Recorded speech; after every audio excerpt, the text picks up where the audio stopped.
I did this the last time,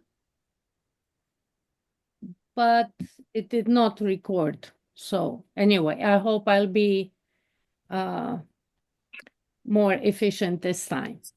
So it is a great pleasure to introduce you to Professor Charles Altieri, who is Professor Emeritus in the Department of English at the University of California at Berkeley.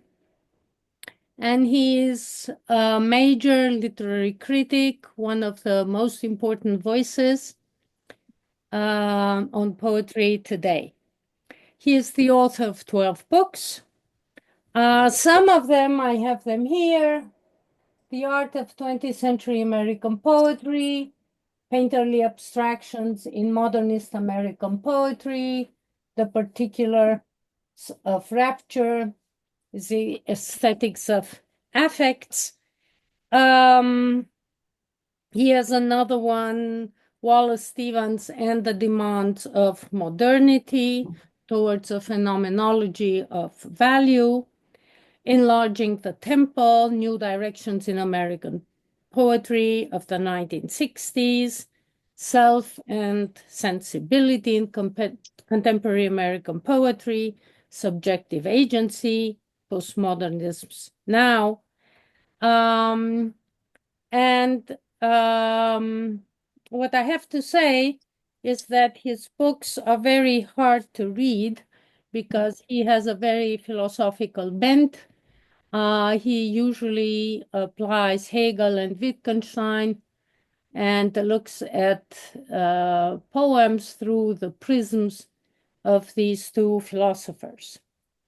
Um, he is he was very gracious. He came to Salamanca on various occasions, and we are very grateful because he accepted this invitation to come again and lecture for us today. And the title of his lecture is The Imaginative Experience in the Lyric. Charlie, you have the floor. I Thank will you. I will Okay. share this with you. Let me see. Okay. Oh, okay. Thank you for attending. Birgit, thank you very much for inviting me. Um, I appreciate the opportunity. I love Salamanca. I remember it well. Um, and I um, I apologize for my writing, actually. I always do. Um, but a friend told me if I wrote less, I'd probably have more readers, which is pretty smart, I thought. That was Bob von Halberg. But in talk, I will try to make uh, more sense. I will not mention either Hegel or Wittgenstein unless there's a question. So I do want to make an abstract statement which may not make sense in the beginning, but I make a sharp distinction between experience of and experience as. Experience of is something that um, turns into knowledge. I had an experience of this morning being afraid of somebody in the street, and all the categories just make that an instance of a general state. An experience as focuses on the particular. It's not, you don't seek explanation, you seek intensity of understanding by putting together um, the particular. So I can experience of somebody, a friend, and say, yeah, I recognize the person. Or I can have the experience as, which tries to figure out what the mood is of the friend, who with whom I'm dealing. And why I introduce it this way is the first sentence or first claims about the on my list of questions, which is uh, poetry asks you to think about language use and sort of participate in how the language is being used rather than seek an explanation. You want depth of experience, not truth of experience, really. Though you can't have a deep experience without the true experience, I suspect. Anyway, that's why I read the way I read. And I want to begin. I'm going to proceed historically because you'll see it'll be instructive. Um, and so we start with John Keats, who was a romantic poet, died at 26 of tuberculosis in Rome. Uh, this poem that's an important piece of information for this poem, obviously. Okay, so I'll read it, and I will make comments also about uh, rhythm, but it will be simple. I'll try to bring these things out, not so much in this poem. Okay. This living hand, now warm and capable of earnest grasping, would, if it were cold and the icy silence of the tomb, so haunt thy days and chill thy dreaming nights that thou would wish thine own heart dry of blood, so in my veins red life might stream again, and thou be conscious calm. See, here it is. I hold it towards you. Now, this um, I think the best way to approach this poem is try to imagine yourself offering a hand and just having a sense of this living hand. Has anybody ever said, in this group, this living hand?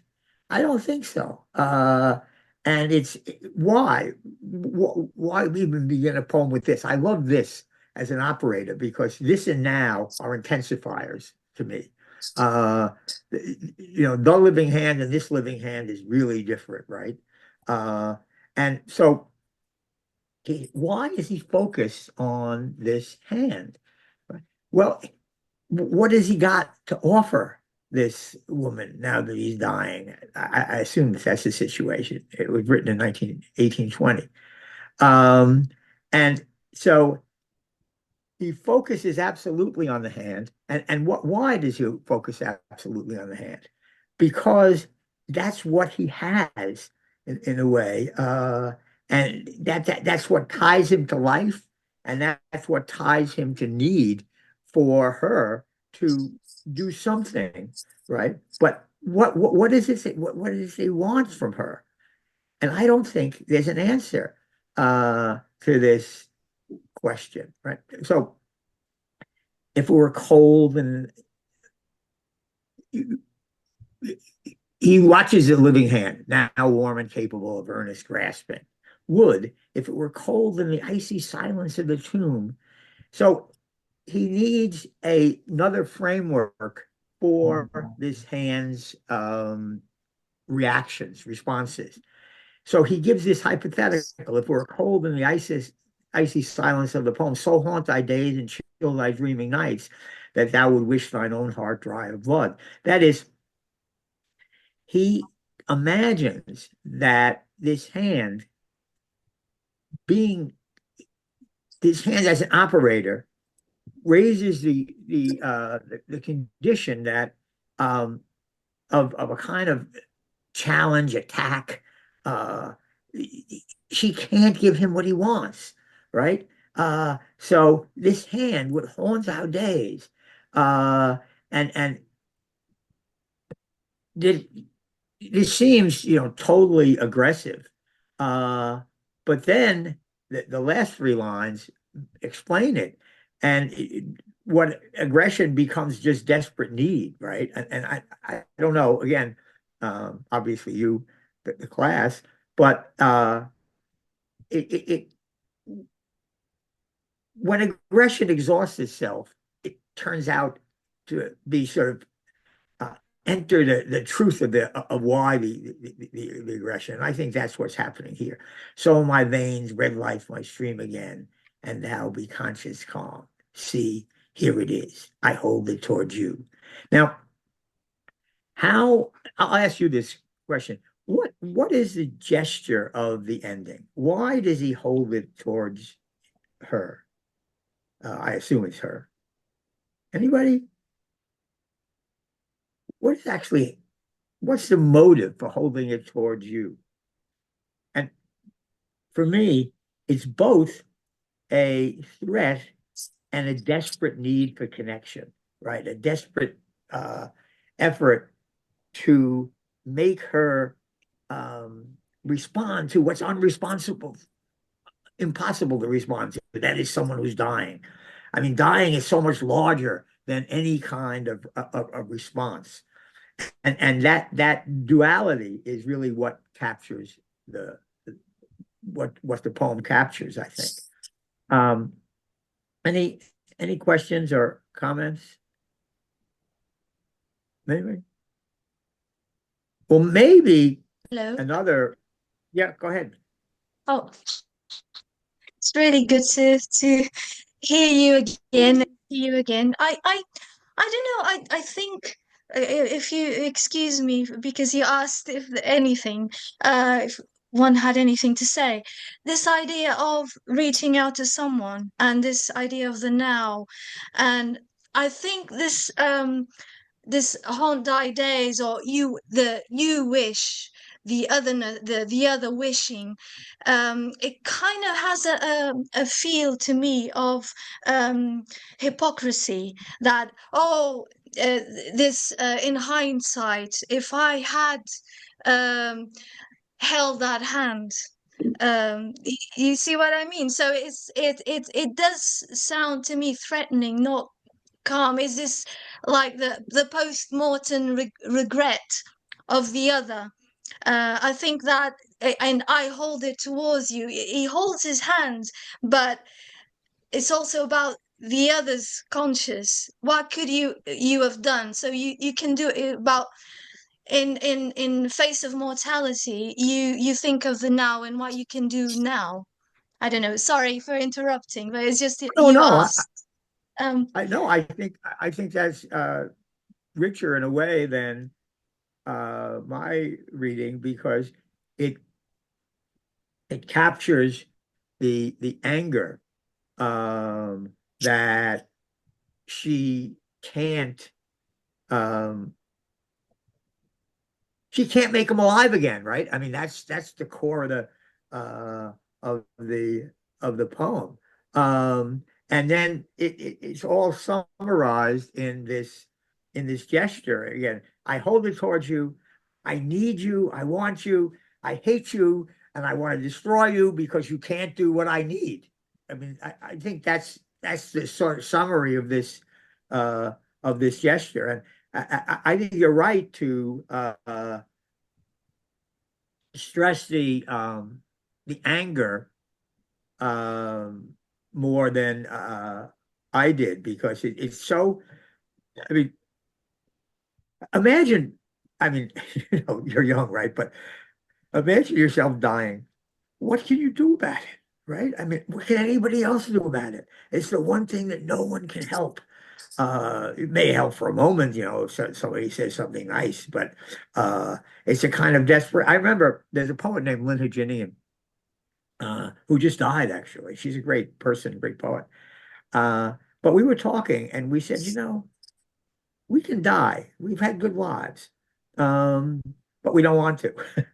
And that that combination, you know, like I can think that I can die, but I don't want to. There's something elemental about dying that's so frightening and just negative, right?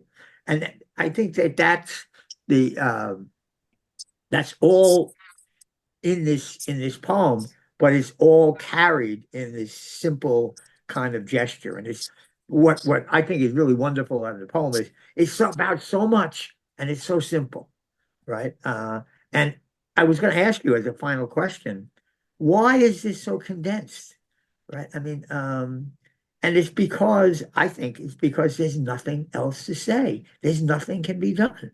Um, and you know, facing that is a horrible um, creature of death. Okay, but the compression is really is part of the trap. What else can you say, right? Uh, I hold it towards you. I need you. But I hate you because you can't respond to me adequately, because you can't make me live again. I mean, that's the core of the poem. Anything else on this one? Okay. Um, again, what I mainly want to show is some of the qualities of the language and why they produce an intense and deep uh, experience. In this case, actually, articulating something about death that we don't want to think about, right? And that is the incommensurability with life. So none of the living can do what you need. Okay, anyway, um, let's go to Emily Dickinson. And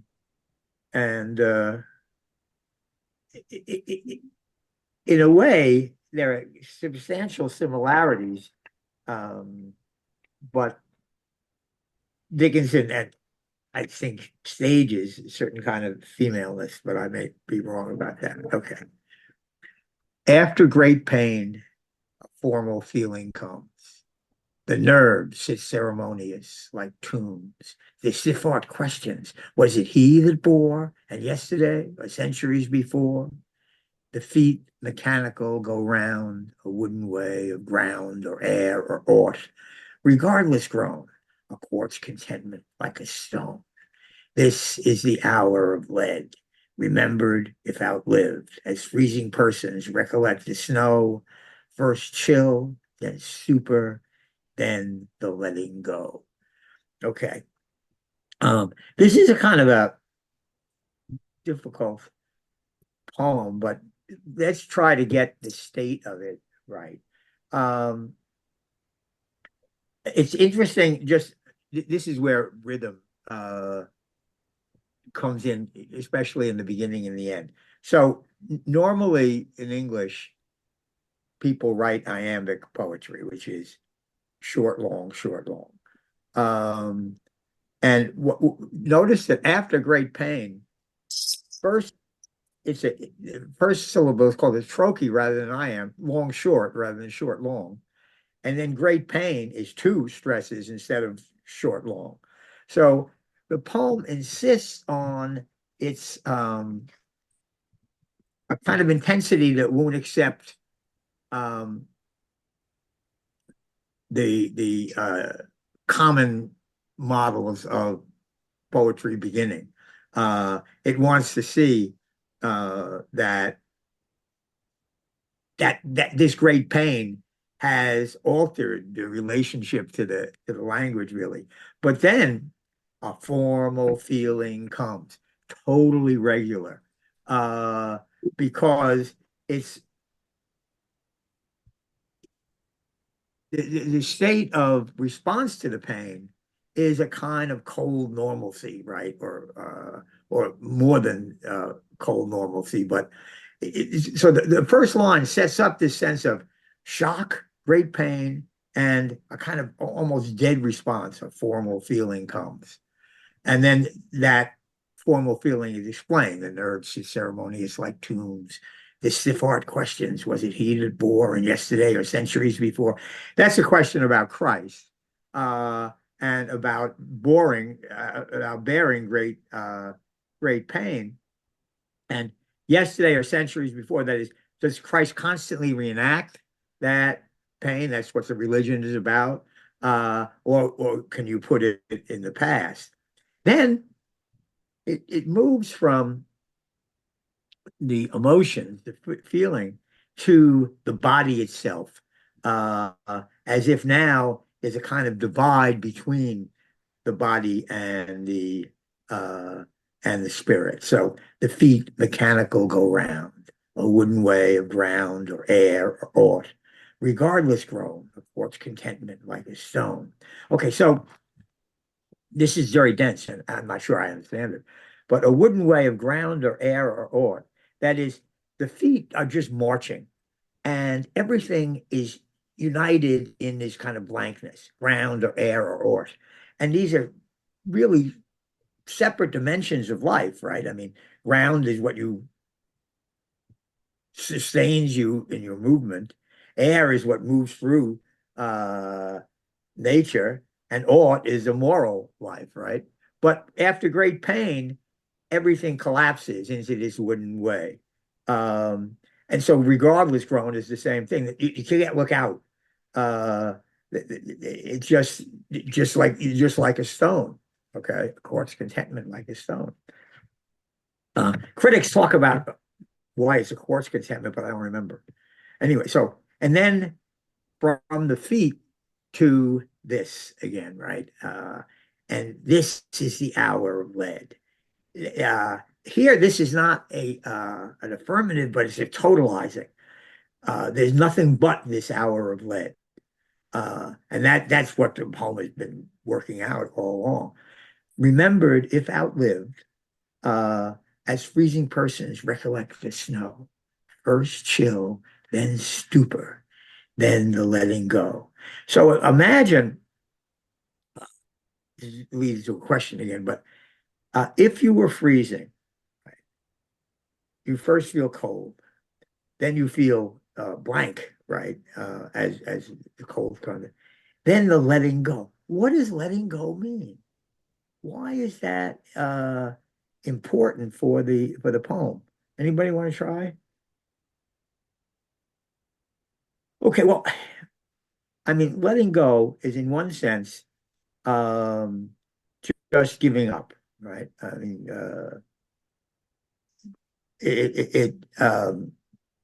you're freezing, you can't do anything about it. You let it go, and then you're not going to outlive it, right? But also, I think the letting go is a kind of freedom that dying involves.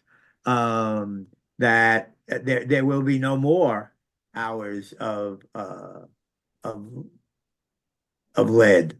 So the poem again very concisely gets at another relation to death. I didn't realize that I was doing all death poems, by the way. Um, but this essential thing that there can be pain that wants you to, or you can't resist it. There's only more of it. I mean, there's nothing else. That's part of the letting go. But at the same time, there's a kind of freedom uh, in the letting go. It's beyond the pain, right? That's another sense of dying. If Keats had read Dickinson, he would be happier, right? Because death is also a kind of escape from the torments of life and the kind of absoluteness of certain kinds of pain, or the feeling of absoluteness of certain kinds of pain. Okay, again, this um, the poem sort of sucks you into a situation and then stages a reflection that is made possible by the situation, which is what then the letting go uh, involves. Okay. Anything more on that, or what? I mean, these poems are difficult, and but that's the point. I mean, they want to suck you in to what language can do with experience to deepen it and to produce complex emotional states. And so, I mean, you know, again, the audience is young. I don't think they think very much about death. But I don't know. I've given now all the statistics about, at least in the United States, about people thinking about suicide all the time. Uh, but these are poems, especially to if you want to think about death, they I think are incredibly enabling, enriching. Okay, um, let's go to the Yeats poem. So Dickinson wrote this poem about 1870. Um, And now the eighth poem, which is maybe my favorite poem, because it's so intricate, actually. Okay, so uh, I will ask, does anybody want to read the poem? If you were moved by it? Well, I didn't think anybody would, but okay. A sudden blow, the great wings beating still above the staggering girl, her thighs caressed by the dark webs, her naps caught in his bill, her nape caught in his bill. He holds her helpless breast upon his breast. How can those terrified, vague fingers push the feathery glory from her loosening thighs? And how can body, laid in that white rush, but feel the strange heart beating where it lies? A shudder in the loins engenders there the broken wall, the burning roof and tower, and Agamemnon dead. Being so caught up, so mastered by the brute blood of the air, did she put on his knowledge with his power before the indifferent beak could let her drop. Um, Again, just rhythmically, beak could let her drop. They're all stressed syllables. Uh, and that's the core of the poem is could. But so I'll ask the question. Well, I'll interpret a couple of things first.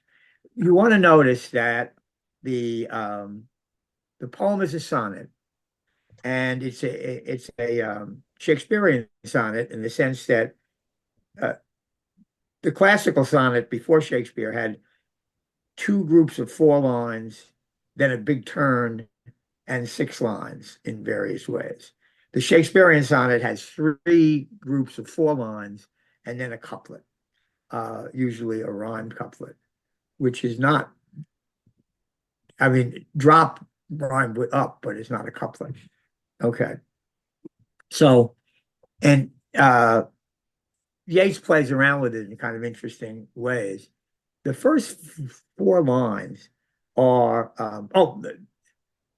first I want to say, notice that this poem is not personal, the way Keats's poem is personal and Yeats's poem, Dickinson's poem is personal. It's about really an I having an experience. Here, the experience absorbs the I, but it doesn't center on the I at all. And that's part of modernism, as you see with uh, Williams later. Um, they they were trying to get out from the expressive ego, trying to see the self as a kind of unit in being, but not the ground of emotional uh, life. It had to be able to treat life as centers of feeling and participate, but not organize it as a subjective experience. That was really a crucial feature of modernism, and that's why, like in the painting, um, it doesn't represent a person in a scene. It tries to construct states that absorb the self without being of the self. I think something like that. Anyway, okay. A sudden blow, the great wings beating still above the staggering girl, her thighs correct by by the dark webs, her knee caught in his bill. Notice that this is not a sentence yet, right? These are all participial phrases that immediately catch an action without an interpretation of the action at all. And then you see in the fourth line what it's about. Her heels are helpless breast upon his breast. But there's really no grammatical connection. Uh, it's just an action and then a line that interprets the scene. Right. Then there's a question for four lines. And the question is totally physical, right? It's empathic. How can those terrified vague fingers push the feathered glory from her loosening thighs? And how can body laid in that white brush but feel the strange heart beating where it lies? There's an interesting movement here, too, in the sense that the first lines 5 and 6 are attached to her physical being. 7 and 8 are attached to her psychological being, right? How can body laid in that white rose but feel the strange heart beating where it lies? Um, and he wants to get at the strangeness of the event. It's crucial, right, that I one of my graduate students had an interview for a job, and they asked him to read this poem and interpret it, and they all wanted to talk about rape. Um, I think that Yeats wants to talk about what happens in the particularity of the rape situation and not make moral judgments about rape, because obviously, I mean, it's not a difficult thing to make moral judgments about rape. But to get into the psychological possibilities of it, um, that's a different thing. And the poem is ultimately about power, as we'll see. Okay, then the next three lines are, well, the next four lines are strange because um, the poem as printed is 13 lines, but Agamemnon dead is a half line, and being so caught up is a half line. And I think that the poem itself catches up. It weaves the conclusion into the shudder in the loins engendering there. It's a really interesting kind of experiment to tie things even visually together.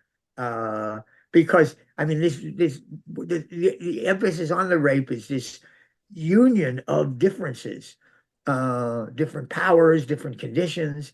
And so that line, I think, really helps to do that. But anyway, um, the first four lines were a physical description. This next three lines are historical vision from way apart. And the point is to create a historical framework because the last four lines are also going to be what can be controlled and what can't be controlled, what's larger than consciousness, what's not larger than consciousness. But the story is Leda had two children. I forget the second one, but one was Clytemnestra, two girls students. The other one was a prophet. I forget her name. And Clytemnestra married No, the other one is Helen. Oh, that's Helen. That's Helen right. of Troy. Right. Okay. Who caused the Trojan War. And Agamemnon was the leader of the army that went to the Trojan War. Um, and Clytemnestra killed him when he returned because she had a lover, but also more important because when when they went to Troy, there were no wind on the island about 30 miles from Troy, so they couldn't attack. And the gods told him he had to sacrifice his daughter if he was going to carry out the mission, and he did. I think he felt he had no choice. He had thousands of people um, organized for this. Anyway, she never forgave him for that. But the important point is that this rape enters a history that it could not have predicted. Uh, and there's already a kind of power that um, that is part of the rape, but not part of the people who are in it in a way. And then this gets tighter. Okay, so now there's another participial clause, right? But it's also another question. The question in lines 5 through 8 was about the body. The question at the end is, did she put on his knowledge with his power before the indifferent bee could let her drop? Why could? It's just so perfect a line. Um, and why indifferent also, actually, that's the moral judgment, I suppose. But I think, anybody want to answer that? Why could matters in this poem? Well, because Zeus is a god, but he's involved in sexuality. And sexuality has a kind of power that the god doesn't control, right? Once he's going, he's not going to stop. And also the fact that he even considers rape is part of his nature, right? So there are many factors that even the greatest God can't control. Uh, there's a kind of, and put on his knowledge with his power. What's the knowledge? The knowledge is that the power is not his ultimately, that the power is nature, fate, a whole fate because of the historical part. So the poem has both the intensity of this event and the kind of contemplative capacity to put the rape in context of having to accept uh, something larger than the will even of the god, and it's not that the rape is fated, but once he starts it, he's not in control, and that's a figure of the rape itself, that it wasn't in control, right? I mean, all sorts of things happen, uh, and that's the knowledge that is possible for her to put on. I don't know why put on his knowledge with his power.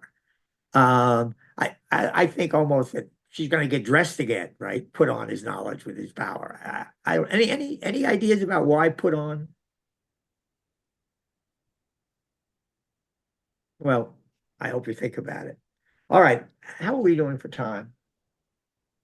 You're fine. Okay, my watch stopped. My clock stopped. I was playing with it. Okay, all right. Let's do the Williams poem now, which is very quiet. It's just the opposite of the Ace poem, but it's also not a subjective expression. In fact, what Williams does is, unlike Yates, who has this huge event, right? This is just going out on a road. So the language has to do most of the work, and the way that the poem is constructed. Okay. Back to the Yates. It's crucial that the poem itself asks two kinds of questions: the empathic question about what she feels, and the reflective question about could she put on his knowledge uh, with his power. And those two things are, tightly woven together in the 15 lines of the poem, or 14 lines. Anyway, okay, spring and all.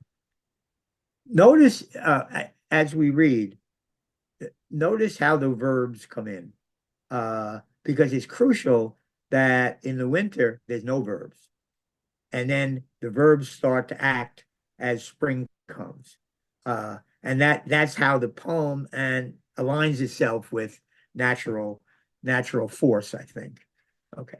By the road to the contagious hospital, under the surge of the blue mottled clouds driven from the northeast, a cold wind beyond the waste of breath, muddy fields, brown with dried woods and standing and fallen patches of standing water, the scattering of tall trees. All along the road, the reddish purplish forked upstanding twiggy stuff of bushes and small trees with dead brown leaves under them, leafless vines, lifeless in appearance, sluggish, day's spring approaches. So the first verb. And I want to talk about the does, which I didn't even notice before, but lifeless in spring, sluggish days, spring approaches. They enter the new world naked, cold, uncertain of all save that they enter. all about them, the cold, familiar wind. I don't know why he uses now a human context. It's a reference to the hospital, but I don't know why there are infants. It's a contagious hospital. So any help on that would be much appreciated. Anyway, the point is that spring, as a kind of beginning of life, also affects or encompasses the the children in the hospital. Okay, and then now the grass. Tomorrow, the stiff curl of wild carrot leaf. One by one, objects are defined. It quickens, clarity, outline of leaf. But now, the stark dignity of entrance. Still, the profound change has come upon them, rooted, they grip down and begin to awaken. Okay, so I love several things about in the description. I think that the line ends with two lines end with the because it's a kind of mess, a kind of just laying out of the scene, and the sort of gesture of the name is at least as important as the name itself, something like that. Okay. Then we'll go closely with now. All right. What's interesting to me is now is got more verbal power than approaches, right? Approaches is a quite abstract verb. But now now the poem focuses, right? Now the grass, tomorrow the stiff curl of wild.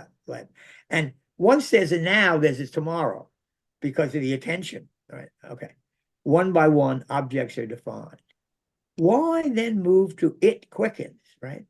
Because the whole scene is coming alive, and so one by one objects are defined. Then it moves beyond that objects to the whole scene, clarity, outline of leaf. But now the stark dignity of entrance. So now the second now introduces a kind of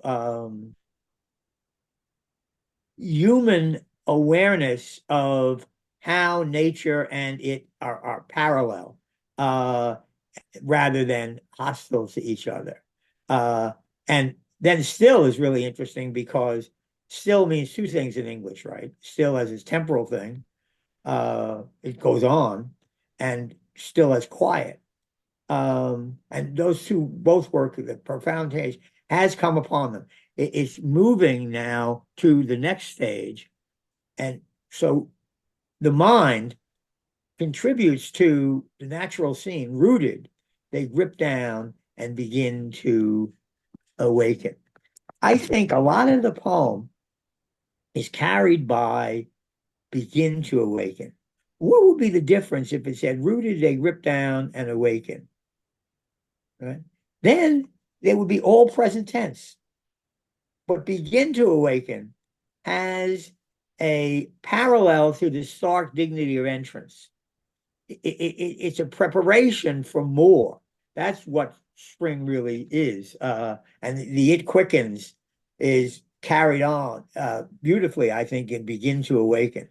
So I love the contrast between the Yeats poem.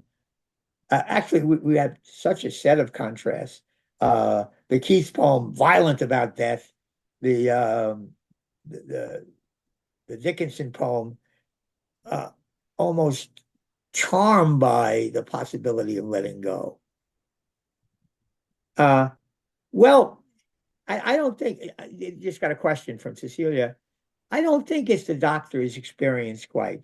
It's the possibility of experience given how the language fits the world.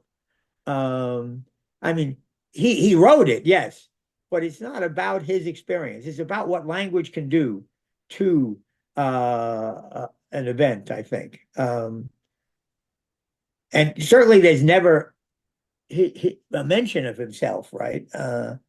It's all about attention rather than expression. That's the difference, I think.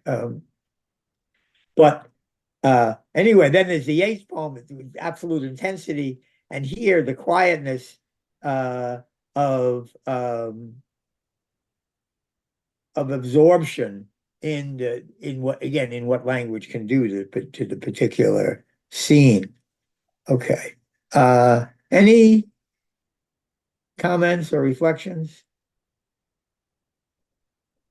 Uh, I once had a seminar with there was a circle of people, and it turned out that the two people who hated me most were in my line of vision.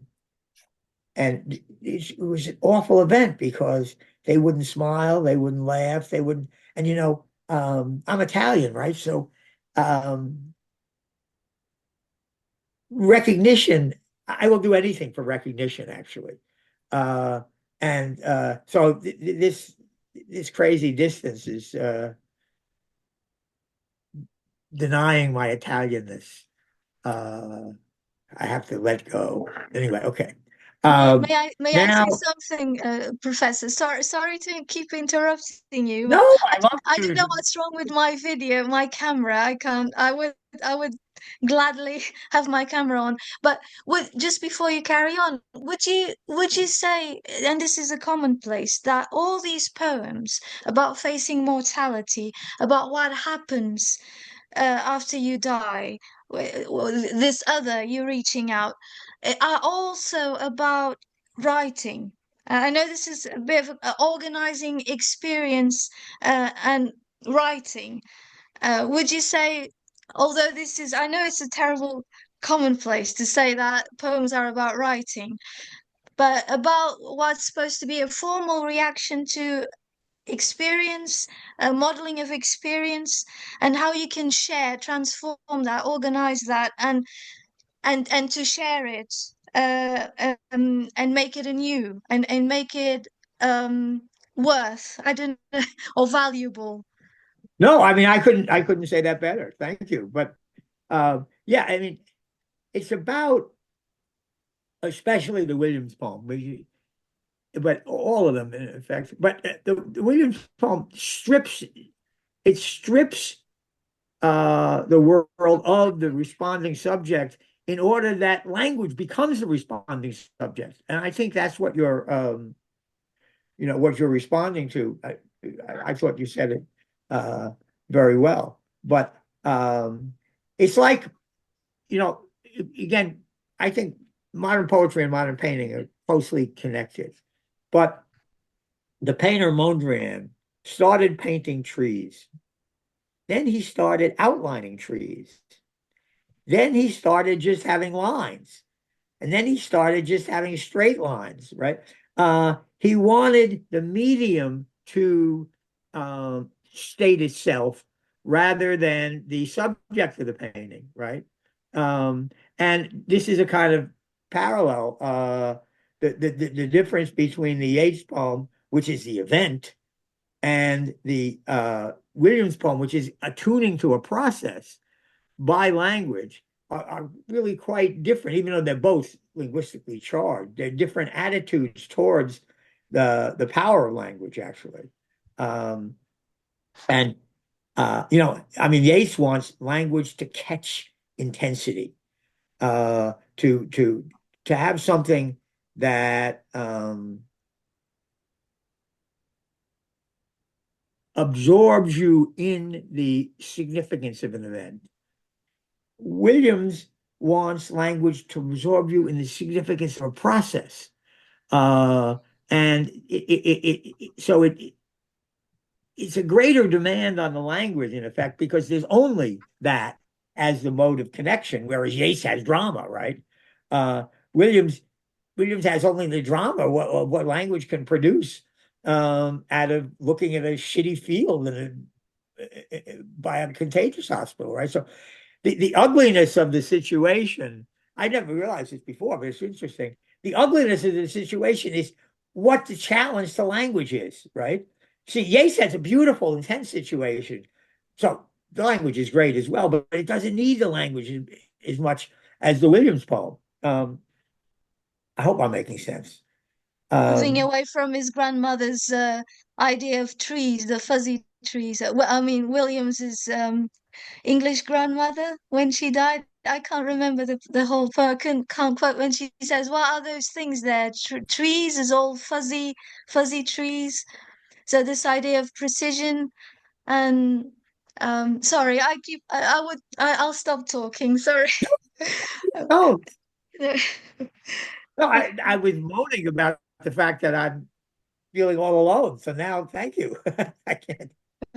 Um, Actually, that's a good transition to the next poem because I wanted to honor uh, uh, Viorica and also Derek Scott, but um, because she's made me aware of Landiana, whom I very much like and admire now, and I thought I would try to read a poem for everyone to see what Blandiana can do.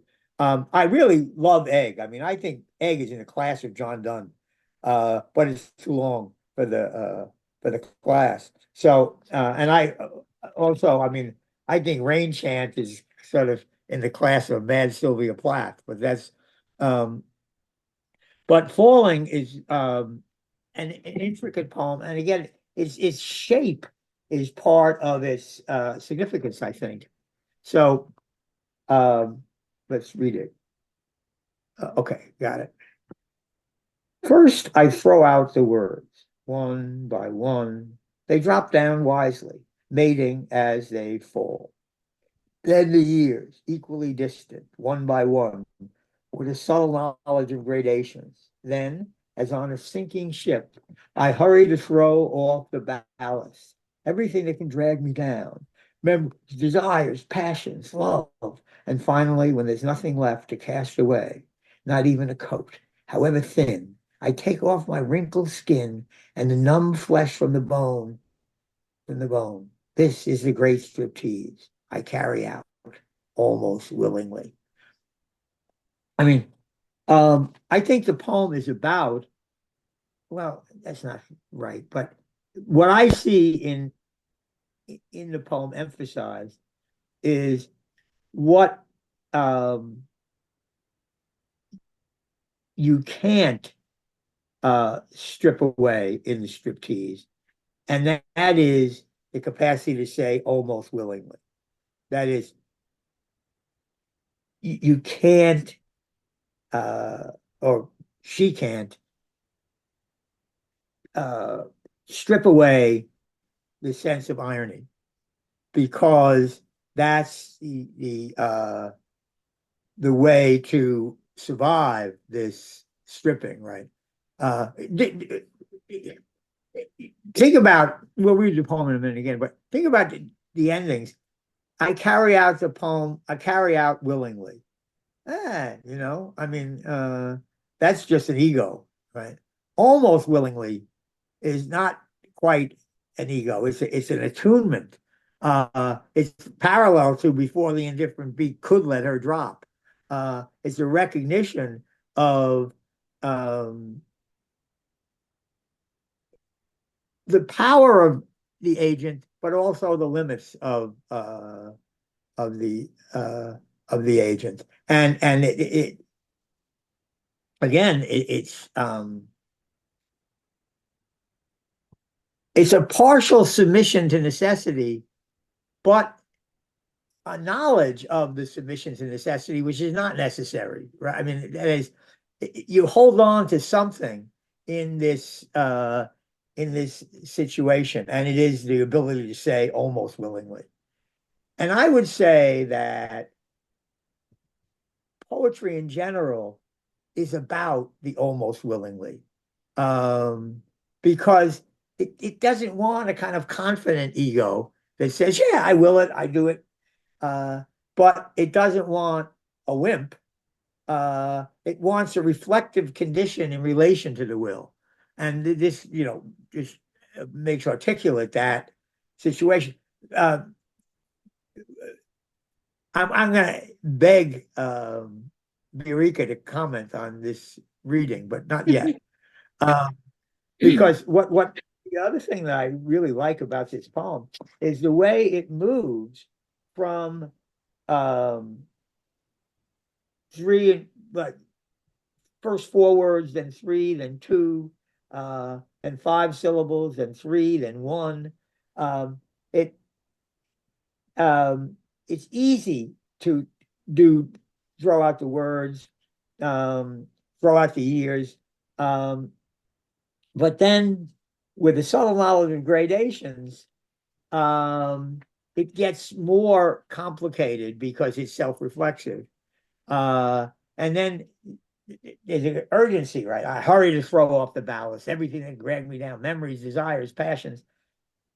When she turns to the psyche, everything rushes out and the poem expands enormously, but then it has to reduce again uh, because it is still something that um,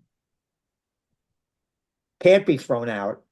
Uh, and so she has to try, and that is, I take off my wrinkled skin and the numb flesh from the bone. This is the great striptease. This is um, and again, if I were writing this, I would say, I would end with this is the great striptease.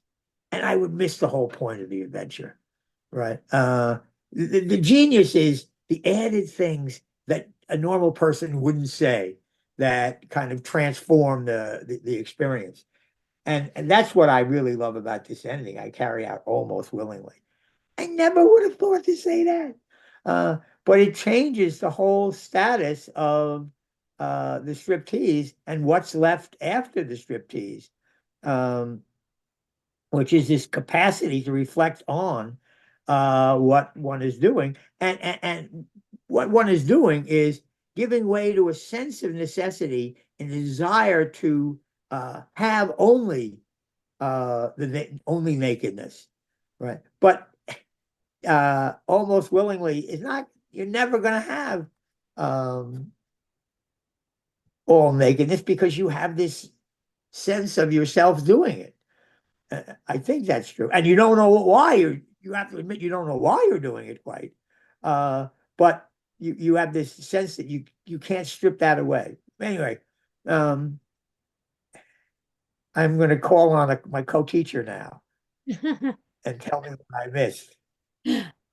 No, this was a beautiful interpretation of her poem. I think it is the kind of via negativa in which you get rid of everything that belongs to this world, and it is this process of renunciation. When I read it, it made me think of Elizabeth Bishop, which has a similar poem. I can't remember the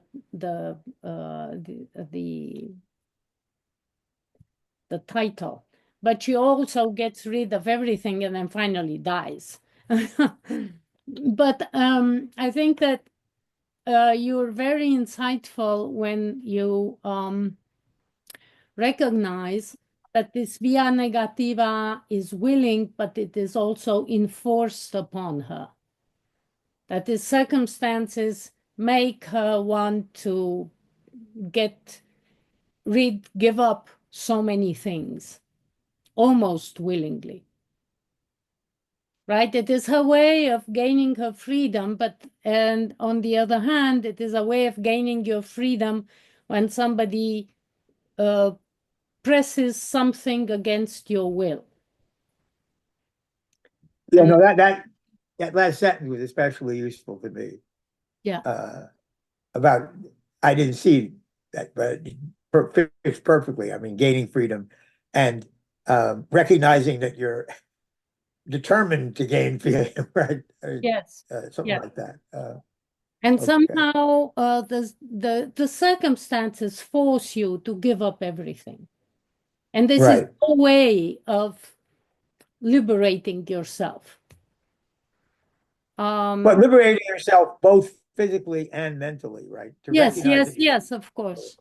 And this great striptease makes me think of Sylvia Plath. In fact, the poem was written at the same time as Sylvia Plath's Daddy, Fever 103, Lady Lazarus. But Blandiana did not know Sylvia Plath at that time. So it's. And So any, go excuse me. ahead. No, go ahead. And to what you said about the poem of Emily Dickinson, that she is happy to get rid of the obligations of being human. This is like a little bit like stopping by woods on a snowy evening, like frost. Go on. The letting go. I see. The letting go reminds me of the speaker's desire to, to become one with a woods are lovely, dark, and deep, and forget about the promises he has to keep. Very good. Okay. Yeah. So, any questions? I'm really grateful to the contributors who asked really good questions, I thought. Well, we're all left with language and poetry. It can't be, I'll tell a very brief story. I just wrote a book about liberal arts and society. And I argued that they could improve society in various ways. And then Donald Trump got elected. And I hate society now. I mean, I hate political. And I realized that there's one paragraph afterward in the book saying I was wrong. The good thing about the arts is you can escape from society. You can develop communities around certain understandings that still want to contribute to society, but they're not stuck in it. And this was a kind of liberation for me, sort of, because every time I look at the news, how could these people be that? I mean, it's unintelligible to me. And then I realized I could turn to Yeats, I could turn to Dickinson, and this is a great benefit. So anyway, I leave you with that piece of wisdom. Fuck society. Anyway, no, I will end. Thank you very much, Eureka. Thank you for your attention, everybody. We thank you for this wonderful reading, close reading, which we need so much nowadays when it's so easy to impose an ideological pattern on a text, and you can simply omit the text and go on with your theory. So it's always good to find somebody who gives a magisterial lesson in close reading. Thank you. So we thank you very much, and we hope you will be willing to lecture in the future. Absolutely. It keeps me alive without having to strip tease. Anyway, thank you, everybody. Thank you. Okay. Thank you so much. And really, I'm grateful for this opportunity and for the. Oh, thank you very much. Oh, okay, I'll wait.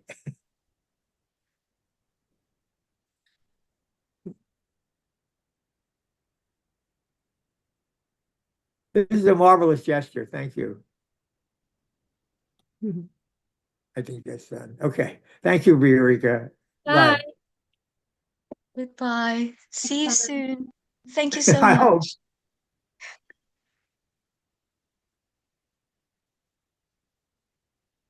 Thank you very much, Professor Patea.